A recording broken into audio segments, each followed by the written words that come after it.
बिस्मिल्लाहिर्रहमानिर्रहीम अस्सलाम वालेकुम। Welcome to my kitchen. उम्मीद है आप सब लोग खैरियत से होंगे। आज मैं आपके साथ एक बहुत ही अच्छी बहुत ही रिफ़्रेशिंग मिल्क शेक जो है वो मैं आपके साथ शेयर करूंगी। मिल्क शेक तो सभी बनाते हैं, लेकिन मैं आपको मैंगो लस्सी बनाना बताऊंगी, और उसे आप मैंगो स्मूदी भी कह सकते हैं।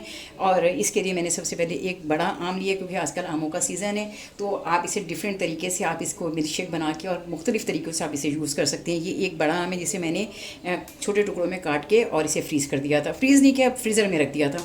और ये एक पाव दही है जिसे मैंने जमा लिया था।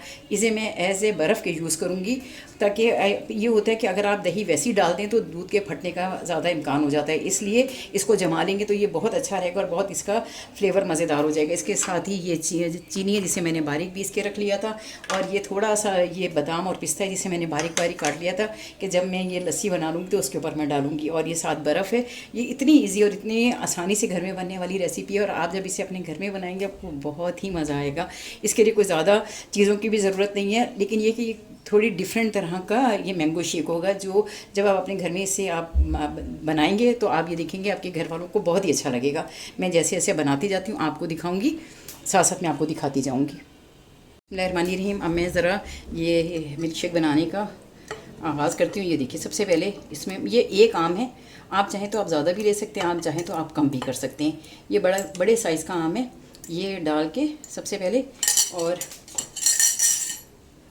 इसमें ये चीनी है जिसे मैंने बारीक पीस के रखा हुआ है, क्योंकि ठंडे में जब चीनी पड़ती है तो वो बहुत देर में डिज़ोल्व होती है, इसलिए मैंने पहले ही इसको ये 3 चमचे, अगर कम होगी तो मैं इसमें बाद में, लेकिन ये कि मैं 3 ही चमचे डालूँगी। और इसमें आप चाहें तो आप कैंडल भी यूज़ कर सकते हैं, चाहें तो आप इसमें शुगर जो शक्कर है वो भी यूज़ कर सकते हैं। पहले मैं इसे ग्राइंड करूँगी। इसमें मैं पहले थोड़ा सा दूध डाल के, और ये मैंने बर्फ़ के क्यूब्स भी रखे हैं जो मैं बाद में यूज़ करूँगी। हालांकि ये दही भी बर्फ़ की तरह है, लेकिन मैं पहले थोड़ा सा ये दूध डाल के पहले मैं इसे ग्राइंड करूँगी, उसके बाद मैं इसमें ये दही डालूँगी। इससे इतना अच्छा टेस्ट आएगा जब आप इसे अपने घर में बनाएंगे, आपको बहुत ही मज़ा आएगा। ये बहुत डिफरेंट किस्म की आप ये समझे ये मिल्क शेक बनेगा। ये मैंगो, आप समझे ये मैंगो स्मूदी है, इसको एक नया नाम हम दे देते हैं। ये मैं आप पीसती हूँ, फिर मैं आपको दिखाती हूँ। ये देखिए, मैं इसे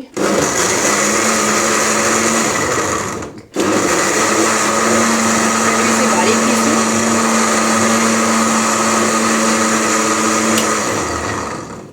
ये ज़रा बारीक हो जाए, उसके बाद फिर मैं इसमें बर्फ़ ये दही है ये डालूँगी, लेकिन पहले मैं आम और चीनी को अच्छी तरह मिक्स कर दूँगी।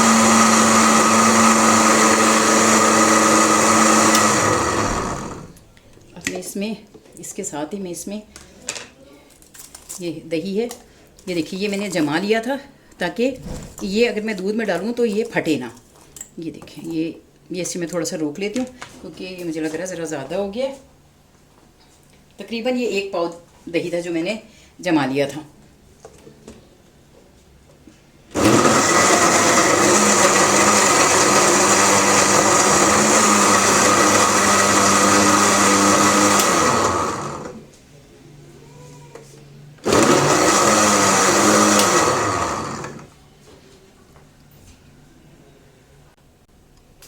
ये देखिए, मैंने इसमें बाकी दही था वो भी डाल दिया था।